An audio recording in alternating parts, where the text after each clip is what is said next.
Hi everyone, in this video I would like to talk about a very subtle but very important difference between a few musical terms that we often treat as synonyms. We'll look at decrescendo versus diminuendo and ritardando versus ritenuto. But before we begin, please don't treat this as a strict law carved in stone, because music is never black and white, and composers themselves were not always mathematically precise and consistent. But knowing these nuances can give you a much more refined and conscious interpretation. So let's start with dynamics. Very often we treat diminuendo and decrescendo as identical, and sometimes they are indeed. But especially in Beethoven and even more in Schubert, there is a meaningful hint hidden there. So when I was looking through the complete set of Beethoven sonatas, one thing that I've noticed is that Beethoven didn't really use a word diminuendo for the first 15 sonatas. He was only using a word decrescendo, and he was using those closing hairpins. And hairpins is also an interesting topic, and I have a special video about secrets of music notation and why we not always should treat them as decrescendo or diminuendo.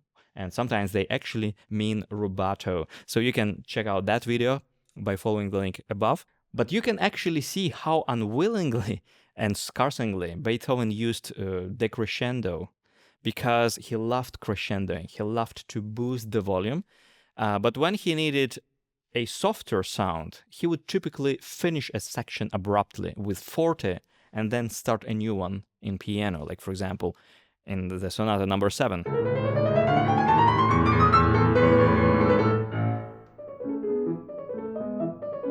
So this juxtaposition between forte and piano is very, very typical. That's why it's so important not to fall into a very common mistake, which many piano students do, when they feel that the phrase ends and they feel that they know that the next phrase comes in piano. So they kind of smoothen the end and play it in a very kind of already weak, deflated way, like. And this doesn't work. So you really have to finish in character, holding that energy till the very last note in Beethoven, and then space it really well. Take your time and go to the next section in piano with a new touch, with a new color.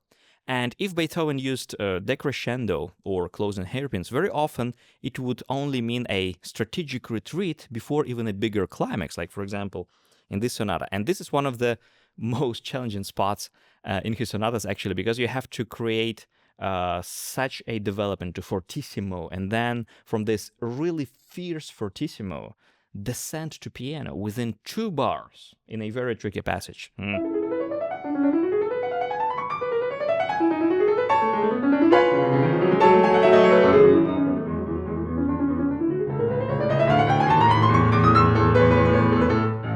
Only to come back to forte. So we descend to piano, but then we come back to another climax.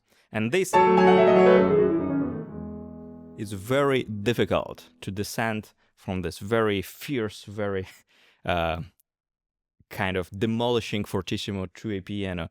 So here you can see how strategic his thinking was. But the first diminuendo, which I was able to find in his score, by using, of course, Handler for Lag edition, which is quite reliable, was in this sonata number 16. So in this sonata, in the second movement of it, in this beautiful Adagio Grazioso, which sounds approximately like this.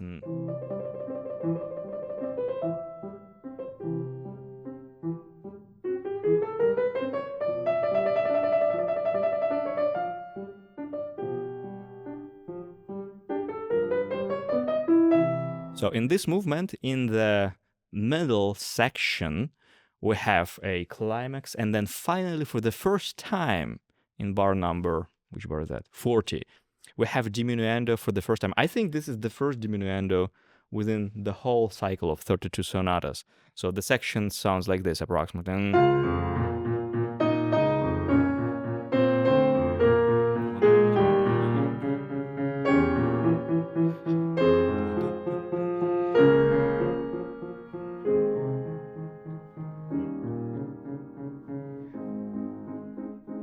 Yeah. So here's our first diminuendo. And then in this movement, he uses diminuendo another time. And then, surprisingly, he uses decrescendo at the end of this piece, which means that diminuendo and decrescendo were apparently not the same thing for him. So he started to use diminuendo, but apparently not in the sense that decrescendo means for him, because from this point he would use both these terms on different occasions. So let's have a look where he uses decrescendo in the same movement. He uses it at the very end, and this is a very interesting ending because it's very, very long, and it's so easy to make it sound really boring. That's why it's so important to keep the flow, not to slow down too early, because it goes and goes, and it sounds like Beethoven really feels that it's time to finish the piece, but he doesn't really want to. So he tries to linger in this like ending zone.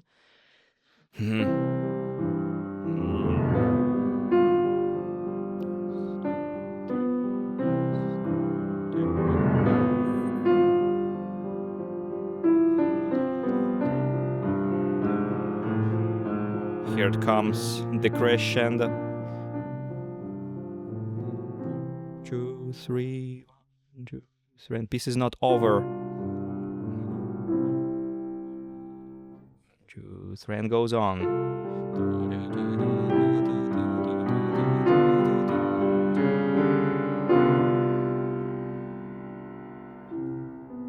And finally,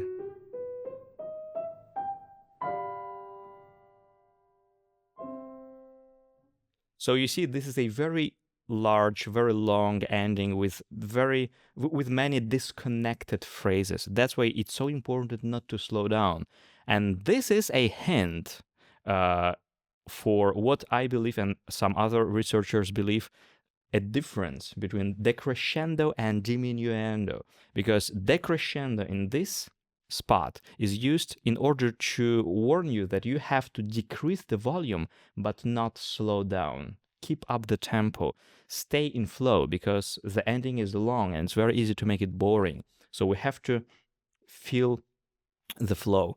But diminuendo, which was used between the sections in the middle, can actually be played with a gradual slowing down, calming down a little bit in this part,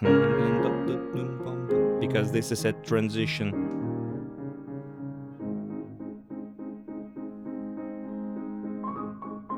Transition to a new section. So here it's actually appropriate to calm down the flow a little bit, to slow down a tiny bit in order to smoothly get to the new section. So this is what I believe the difference between diminuendo and decrescendo. When you see decrescendo, reduce the volume but keep the tempo. When you see diminuendo, reduce the volume and also calm down a little bit. You can take some extra time and kind of slow down a little bit to prepare the next section. Or diminuendo is also sometimes used at the ending of the piece, where it's absolutely natural and normal to slow down by the end of the piece.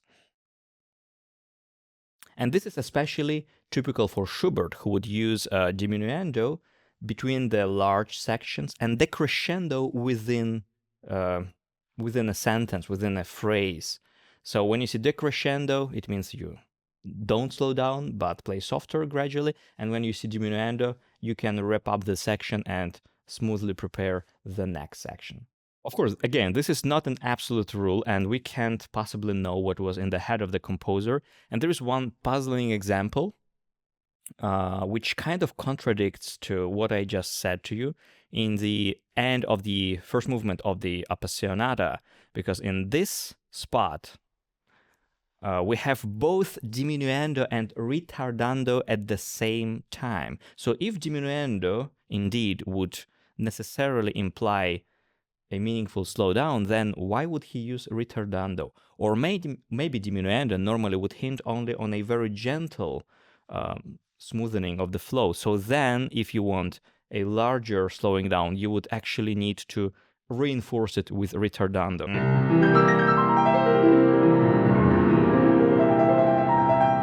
And here, of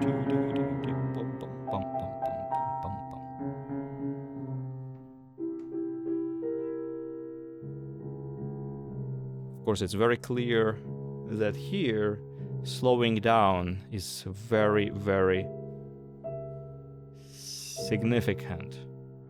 Yeah. So, of course, here, diminuendo is not enough because apparently diminuendo doesn't mean slowing down a lot. It means just a little bit like soothing the flow, just a little bit calming down. So if you want a really serious slowing down, you have to reinforce it with ritardando. I think this is the logic behind this part, but again, I cannot be 100% sure because we cannot read the thoughts of the composers, and the musical notation is a very approximate thing. Actually, it's full of issues, and check out that video on musical notation because it's fascinating and very useful to know these things. Now, ritardando versus ritenuto, this one is even more fun because to really feel the difference, it helps to know a tiny bit of Italian grammar. Ritardando and rallentando are so-called gerunds, so forms that imply something ongoing, like in English. Slowing down is happening, so it's like a progressive tense. So when you see ritardando, imagine a gradual, continuous process, and the tempo is actively becoming slower. But ritenuto is a past participle, so literally it means held back or retained. So it's something that has happened, and that changes everything. So when you see ritenuto, is not a process, it's a condition. Imagine you are running very quickly, and suddenly you step into the water that's waist deep. Water resists movement much more than air, so instantly your motion is restrained, and instantly you put the same amount of energy, but you move slower now. So you don't gradually slow down, you are suddenly forced into a heavier, more resistant tempo. That's ritenuto. And for example, in Schumann we have many examples like this, where we use ritenuto, where Schumann uses ritenuto for a new phrase which has to sound calmer and kind of wider instantly, not gradually.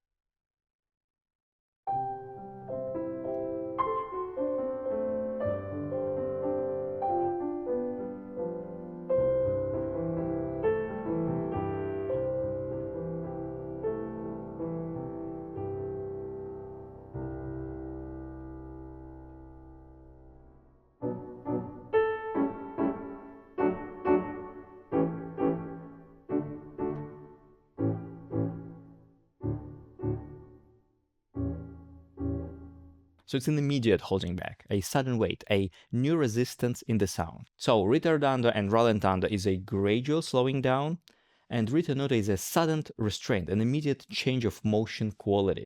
Thank you for watching this video, and if you want to study with me, check out my comprehensive piano courses by following the link in the description. See you next time.